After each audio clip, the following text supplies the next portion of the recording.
Cookery சேனலை பார்த்து யார் வேணாலும் சமையல் பண்ணலாம். ஆனா சுவையான சமையல் பண்றது எப்படி?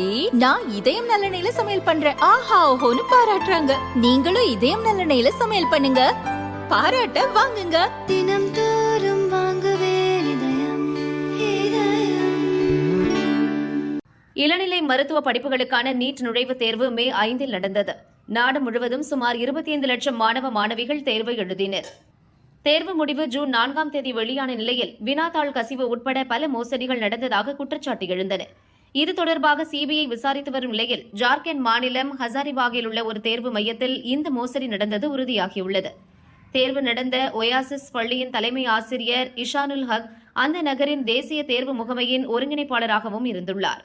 இவரையும் பள்ளியின் துணை தலைமை ஆசிரியர் இம்தியாஸ் ஆலமையும் இந்த மோசடியின் முக்கிய நபரான பங்கஜ் குமார் தொடர்பு கொண்டுள்ளார். இவர்கள் மூவரும் சேர்ந்து தேர்வு நடந்த மே 5ஆம் தேதி காலை பாதுகாப்பு பெட்டியிலிருந்து வினாத்தாளை எடுத்து படம் பிடித்துள்ளனர். பீகாரின் சில பிரபலமான மருத்துவக் கல்லூரியில் படிக்கும் மாணவர்கள் சிலரை ஹசாரிபாகில் ஒரு இடத்தில் தங்க வைத்திருந்தனர். வினாத்தாள்களுக்கு அந்த மாணவர்கள் விடையளித்துள்ளனர். அவற்றை பணம் கொடுத்து நுழைவுத் தேர்வு எழுதும் மாணவர்களுக்கு பகிர்ந்துள்ளனர். இந்த மோசடியில் ஈடுபட்ட பங்கஜ் குமார், தேர்வு நடந்த பள்ளி தலைமை ஆசிரியர் உள்ளிட்டோர், வினாக்களுக்கு விடை எழுதி தந்த மாணவர்கள், அவற்றை விலைக்கு வாங்கிய மாணவர்கள் என 35க்கும் மேற்பட்டோர் கைது செய்யப்பட்டுள்ளதாக சிபிஐ தரப்பில் தெரிவிக்கப்பட்டுள்ளது.